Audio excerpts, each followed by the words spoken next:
Amid sectarian violence, Pope Francis's upcoming visit to the Central African Republic brings hopes of peace. In our Music Maker segment, Nigerian artist E.L. And a biopic of the People's Pope is set to hit the big screen. Africa 54 starts right now. Good evening and welcome. I'm Vincent Makori. This is Africa 54. Pope Francis arrived in Uganda late Friday on his second leg of his first trip to Africa. The country, which is about 40% Catholic, has hosted two pontiffs before. Pope Francis' visit comes as the country celebrates the 50th anniversary of the canonization of martyrs executed by the Buganda king between 1885 and 1887. On his last day in Kenya, Francis visited Nairobi's Kangemi district, a neighborhood of potholed roads, open sewers and rough shacks. Addressing residents, dwellers, charity workers and clergy in a small church that lies a few hundred meters from smart apartments and gated residential compounds, he spoke of a dreadful injustice of urban exclusion. The Pope, making his first visit to the continent, has championed the plight of the poor, both in public declarations and his own way of life, shunning the institutional pacts of the Vatican. Now, for more on the Pope Francis' last day in Kenya, Jill Craig, VOA East Africa correspondent, joins me live via Skype from Nairobi. Jill, would you say that his visit to Kangemi was the highlight of his trip to Kenya? Yes, I would, Vincent. Pope Francis has made poverty issues one of the hallmarks of his papacy, and he himself leads quite the humble lifestyle of humility. So I would say that he really enjoyed his visit today to Kangemi. He rolled up in the Pope Mobile, which people really liked. And when he got to the parish, he immediately went to several children and a woman in wheelchairs and greeted them and spent some time with them before continuing. So and throughout all of this, he really seemed quite happy. And I can tell you that the people were reciprocating in kind. So what a contrast. The church is like right in between very, fairly middle-class neighborhood and extremely poor neighborhood. So significant, right? Very significant. And as you mentioned previously, what he mentioned first and foremost was this dreadful injustice of urban exclusion. And he went on to say that that includes things like not having access to water. And when he said that, people just erupted in cheers. And I think this has a lot to do with the fact that they don't feel like they've been heard on that issue or many of the other issues which he addressed today. And so you could tell that there was sort of a collective, I don't know if it was not necessarily a sigh of relief, because I don't know if people think that things will change, but I do think that people are happy and pleased that the Pope is at least addressing this and sort of recognizing what they're going through. And we know that after Kangemi, the Pope actually did have another major engagement with the citizens of Kenya. Tell us about that. Sure. Another issue that he's brought up over and over again, and even on this visit he's brought it up several times, is that of youth and their issues. And so in Kenya, he went to Kasarani Sports Stadium today, again went up in the Pope Mobile and received what's being hailed as a rock star welcome. He got to the stadium and then he went into, he spoke directly to the youth that were there.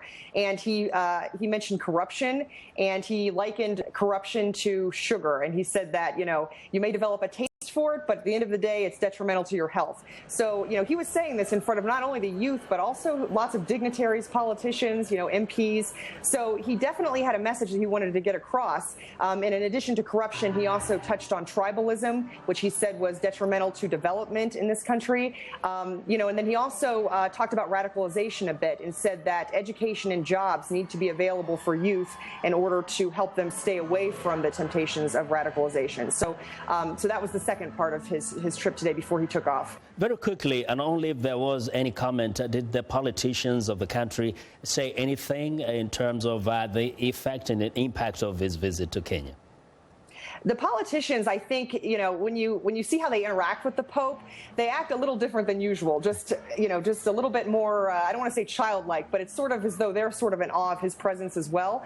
So I don't think that there's been an outright rebuttal of what he has said in terms of some of these more controversial issues. But I can say that, the politicians have definitely been listening. Okay, so we'll be listening to the Pope again as he arrives. He continues his visit to Uganda. Thanks a lot, Jill, for reporting excellently from Nairobi. Jill Craig, Voice of America, reporting live from Nairobi. Now, Pope Francis is scheduled to arrive in the Central African Republic Sunday, the final stop on his Africa tour. The country has been in chaos since a rebel coup in 2013 and subsequent intercommunal violence pitting Christians against Muslims. Many hope the Pope can bring peace to the country. Chris Stein reports from Bangui. The mosque in Bangi's PK5 neighborhood is getting ready for a visit from Pope Francis. Nearly 2 years after tens of thousands of Bangi's Muslims fled attacks by mobs and militia, little here has changed. The few Muslims who remain or have returned to PK5 say they fear for their lives if they try to leave the area. Pope Francis is expected to preach a message of peace to Muslims and Christians in the CAR. Omar Kobin Layama is president of the country's Islamic Council. We are optimistic that the Pope's visit can bring a great change to the hearts of Central Africans, which will lead to a return of the peace and a return to Muslims and Christians living together. This will lead to the development of the country. The Central African Republic descended into violence in 2013 after Seleka rebels took over. Tit-for-tat intercommunal killing broke out later that year as militias rose up and the mostly Muslim rebels were chased from power. The fighting has killed thousands. Hundreds of thousands more have fled the country or moved into camps like this one at a Catholic church in Bangui. UN peacekeepers guard the cathedral, where Pope Francis is expected to hold a prayer vigil. We hope that with the coming of the Pope, that peace will come to the land. We are confident that the peace will take root in the country. Others say it is more complicated. If everyone is off the same heart, the situation can change. But it's not as simple as the Pope coming and changing the situation, I don't think. Bangui has been calm in the days leading up to the Pope's arrival. But elsewhere in the country, the violence continues. Fighting earlier this month killed 22 people in the countryside. Chris Stein for VOA News, Bangui. Well, Malian authorities have arrested 2 men in connection with the terrorist attack that left 22 people dead at an upscale Bamako hotel. An official of the Ministry of Security and Civil Protection says a cell phone found Thursday at the hotel led to the arrest of the 2 Malian men and the 2 suspects who were picked up by Malian special forces in Bamako.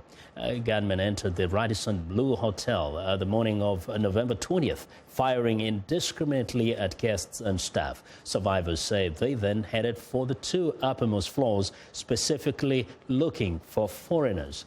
Authorities say they have not identified the bodies of 2 gunmen killed during the siege. American investigators from the Federal Bureau of Investigation are in Mali assisting with the investigation. In neighboring Burkina Faso, security forces say they have disrupted what they call a large-scale attack, arresting 13 suspects and seizing weapons and bomb-making materials near Mali's border. The arrests were linked to the investigation of an attack on a military police post last month near the Malian border, where 50 assailants killed 3 military police officers and burned vehicles before retreating back to Mali. And news of the arrest come 2 days before Burkina Faso holds elections on Sunday, capping a turbulent year that began with a popular uprising in October 2014 and a brief failed coup in September this year. Emily Eob reports from Ouagadougou. Longtime opposition figure Zéphirin Diabré held a rally in the Burkina Faso's capital just days before the vote. You want to move forward or to go backward? You want a true change or a fake change? Diabré's main challenger in the presidential race is another economist, Roch-Marc Christian Kaboré. Kaboré was a longtime ally and cabinet member of ex-president Blaise Compaoré. But he left Compaoré's side last year when the president tried to change the constitution to extend his already 27-year rule. Massive protests ousted Compaoré and he fled the country. For some, Kabore can't be trusted. For others, his decades in government are a selling point. To me, he's the most experienced candidate. He has shown us what he can do. He's a unifier, a man of the people, an upright man. 12 other candidates, including 2 women, are running. Another frontrunner among them is Benewende Sankara, who claims to be the political heir of former president and national icon Thomas Sankara, killed during the coup that brought Compaoré to power. The former ruling party, the CDP, does not have a presidential candidate on the ballot. Transitional authorities barred anyone who supported Compaoré's effort to change the constitution from running. We hope to win a good amount of parliamentary seats and come back into the race for power. Political debates are popping up on TV and across town as voting day approaches. For many, here at the University of Ouagadougou, it will be their first time voting. We have a historic opportunity during which the popular masses will tame the politicians and make them respect the people's will. They want the momentum for change to continue. We have been waiting for this for so long that it's thrilling as voting day gets closer. This is a risky election. We are impatient, but we pray everything will go well. Analysts say a second-round presidential runoff is likely. Emilie Yap for VOA News in Ouagadougou. Well, a 2-week United Nations Climate Change Conference about to begin in Paris. The outcomes of the conference are expected to be condensed into a concrete plan with achievable goals from every nation that participates, meaning that by 2025, carbon emissions will be at a much lower level than they are today. But once that agreement is reached, what will it take to actually implement it? Where viewers Yane Bayadievsky has more. There is hope in combating the effects of the rapidly warming planet, according to the United States Congressman Don Beyer, who serves on the Joint Economic Committee and the House Committee on Natural Resources. The United States has done more than any other country in the last 7 years to reduce its carbon footprint, and a lot of other nations around the world are working very hard. I think I'm very optimistic about the Paris talks coming up in just a few weeks. Even the big new polluters like China and India are willing to come with plans. Still, one of the toughest issues has been financing development countries to help them develop sustainable energy sources.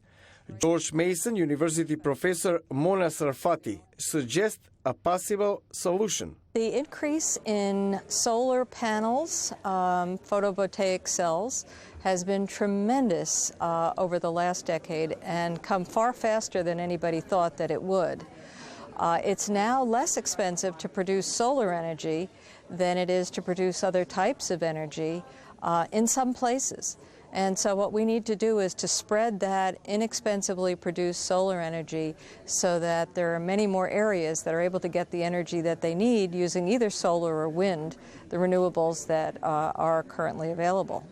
At the same time, financing for poorer nations to help them cut greenhouse gas emissions and deal with the fallout of global warming remain one of the biggest obstacles, even though the gap is narrowing. Aliyah Haq of the Natural Resources Defense Council acknowledges there is no quick solution. The developing nations are the most vulnerable to climate impacts, and they need help from the industrialized world, which was responsible for much of the pollution that is causing the warming today. That's not to say that these countries, developing countries, don't need to start reducing their emissions right now, but we do need to find a way to mobilize enough financing to make sure that they're able to build resilience and be prepared for the climate impacts that are already baked into the system. Still, chances of reaching a comprehensive deal in France remain uncertain. Yane Boyadziewski, VOA News, Washington. Well, we want to know what you think about Africa 54 and the stories we cover. Join the conversation on Facebook. The address is Africa 54. Check out our headlines 24/7 on voaafrica.com. Find me on Twitter at VOA Vincent Makori. Well, coming up, Music Time in Africa host Heather Maxwell interviews Nigerian artist EL and tells us all about it. Stay with us.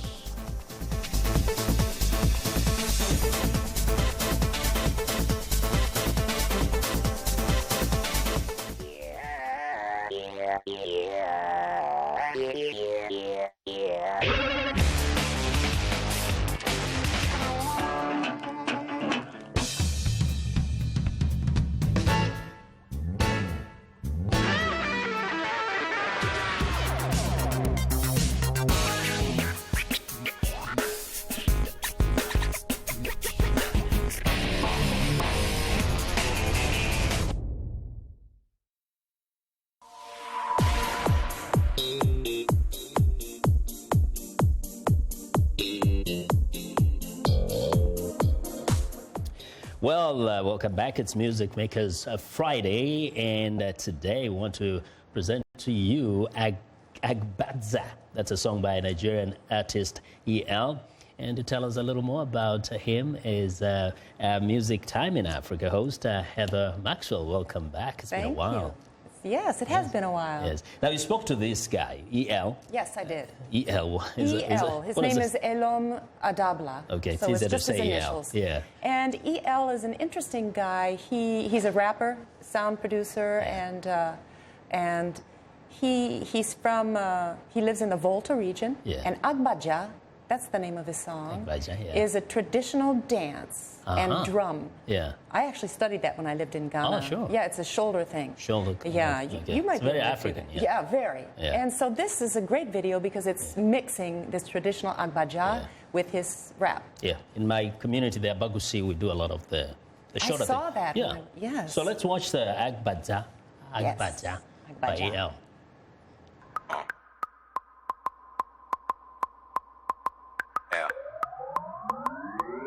When my people see me, then they holla, holla, holla, holla. Yeah. My people for. Then they holla, holla, holla, holla. EL, baby, give it to me. See, my people, they see me, then they holla, holla. L, I carry like Okada. Me hon trap, na share me hon kama. Call me Mr. Lover, man, I no be shabba. Remember the time where I no get gaba. We dey holla from Medina to Ashai. My me, them my brother, fi waka Sahara for Shada. Now I'm #1 rapper for Ghana. Ain't it funny how we get and do every day? Can I me ba mention me? Papa battle, Charlie, make we dey celebrate. Break, can I me ba mention me? If I know get notice, if I get swagger, big up my people who they hustle in the ghetto. Got up for the butter, we dey holla for dollar. Girl in the club and she dancing like how she do it like. There we go. Yes. You know, that's the thing. That's really what I wanted to see more of that. Right. We'll play maybe more of that next time. But, you know, tell us, where is that Agbaja thing? Well, Agbaja is that you hear the bell pattern in that song. Ding, ding, ding, ding, ding, ding, ding, ding, ding, ding, ding. And so that is the basic bell pattern. And then Agbaja is the drumming and that movement that goes with it. And it's from the Ewe region in Ghana. I would have wanted to ask him if he fears he can lose that in the kind of more of the rap style that he folds into it. Do you think it gets lost, or you? I don't know. Stays? I don't think so. I like it. I like it because he's trying to mix the two together, and the video is simple enough. It's in black and white. That's really simple. The images are simple. The cuts are simple. So I think it kind of works in that way. And I like that the drums are there to kind of represent that. It's a traditional thing. Yes. In as much as it's kind of bringing in the rap. other part, because you've got the girl on top of the car, which is. You know, that's rap, that's hip-hop. Yeah, I know. That's what's happening. Yeah. Thanks a lot, Heather. Sure. You know, as always, great segment there. Thanks a lot. I hope you come back to share more with us. And you can always check out more about Heather Maxwell herself, a very talented young lady, and view a music showtime in Africa. You visit Facebook and type in the keywords Heather Maxwell, and you can see what time a radio program it can be heard in your area, and also get more information about some of our featured artists. Well, it's time now for a short break. Still to come on Africa 54. Call Me Francis hits the big screen. We'll be back in a minute.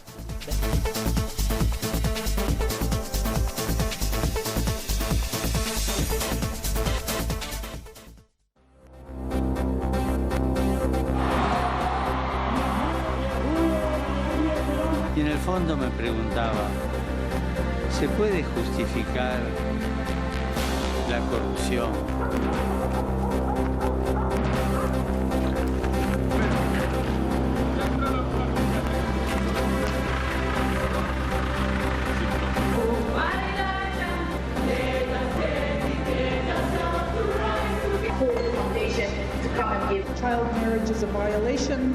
girls' rights. This plan is ambitious. Pakistan will have to reverse with the way we do business.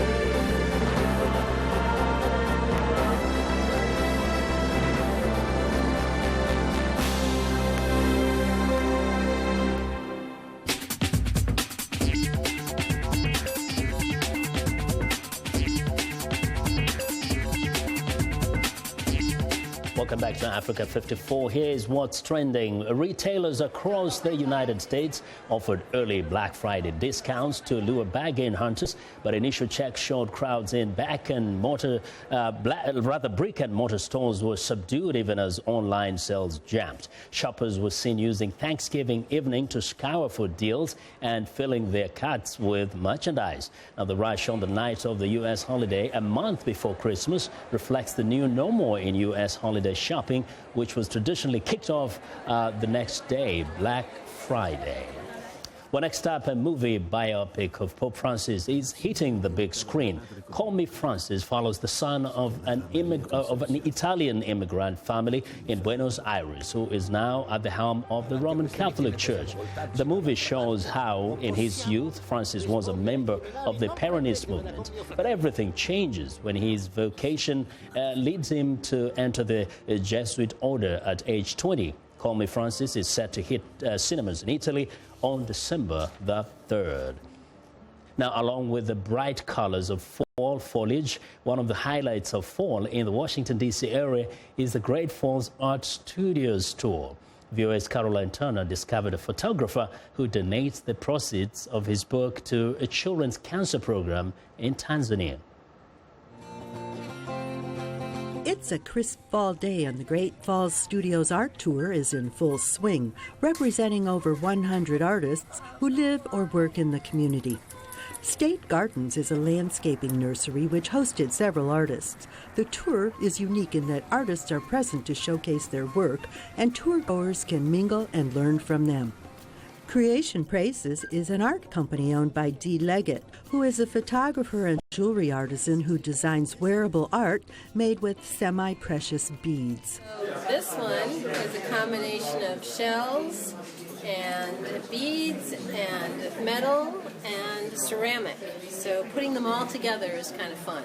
Jewelry aficionados can discover and try on adornments with such a rainbow of colors they look striking with any fashions.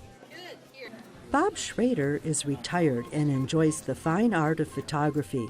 His exotic photos of African wildlife mesmerize local art lovers. We have lions, Maasai warriors, baby foxes, lovebirds, and then just views of the Serengeti itself. Schrader has compiled his most striking African photos for his book titled The ABC's Africa's Beautiful Creatures. A book to share with new learners. And that's the whole theory behind it, to share it with people, little children that are learning. You can see there's just a whole series of different pictures. Here are the cheetahs, but you can see the mothers there looking over them, teaching them how to hunt and all the basics on how to be a cheetah. There are a lot of other pictures in here, different animals. Back here, the zebras, for example, and the young zebra. But over here, you've got a group of zebras, and we drove up to them in a Jeep, and they were a bit frightened. And what they do naturally is go into a defensive posture where it's a ring, and the heads are all facing out to see the enemy. All of the proceeds from the book go to Africa to fund a children's cancer program founded by his daughter, Dr. Christian Schrader. So it's sort of the animals from Africa helping the children in Africa, and it's a nice story. Worldwide traveler James Dietrich now heads up the Great Falls Artists. Art lovers are intrigued with the technique he employs to give his photos the look of a fine painting.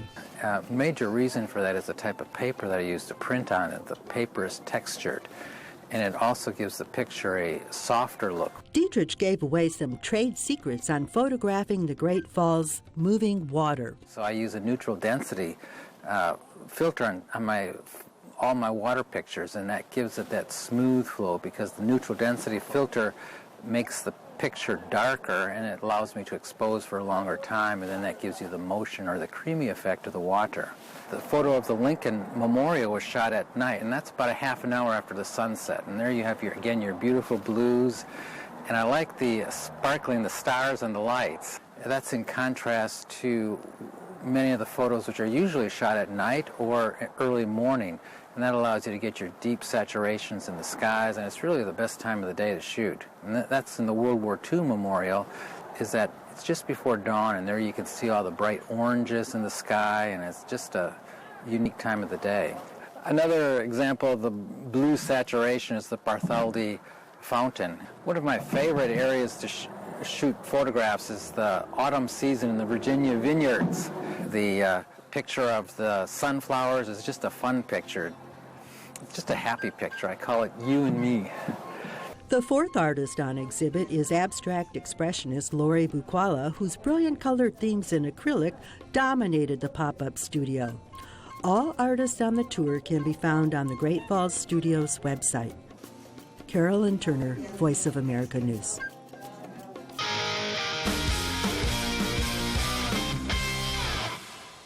Well, with Sunny Young off today, we went to the bottom of the earth to find a unique sports story for you.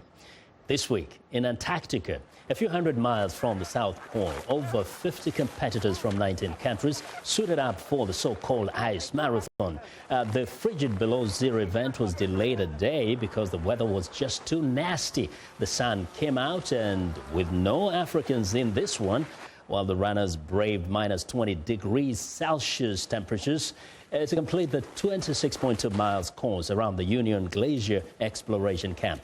British research scientist Paul Webb won the event in 3 hours, 35 minutes and 25 seconds. Over an hour later, in the women's race, Chile's Silvana Camillo crossed the finish line 1 second after 4 hours and 40 minutes. Here's what some of them had to say. Good to finish. Freezing cold. Freezing. But it's excellent. What a course. What a day. Unbelievable. Well, that was fun. Better than being in New York working. Really, I enjoyed it. Surprisingly, weirdly. Doing a marathon at the bottom of the world is just amazing. Absolutely amazing. But I'm glad it's over. Wow, we are too. Well, you might want to say this marathon was no snow joke. Well, that's our show for now, and Sunny Young will be back Monday, and so will we. Have a good night. Great weekend.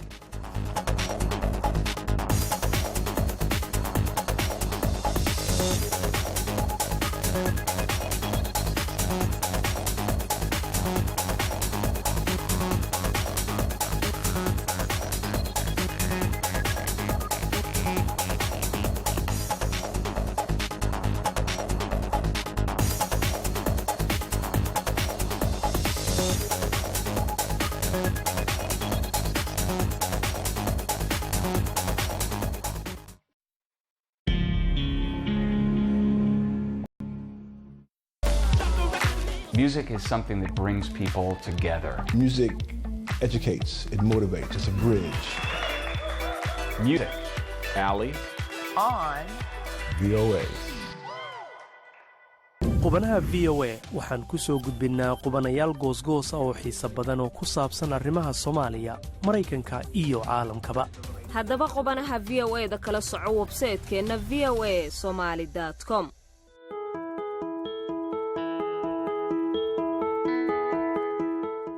From VOA Learning English, this is the Technology Report.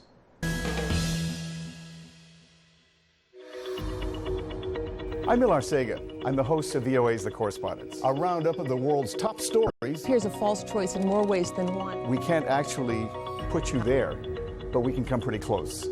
In 30 minutes, we'll show you the world.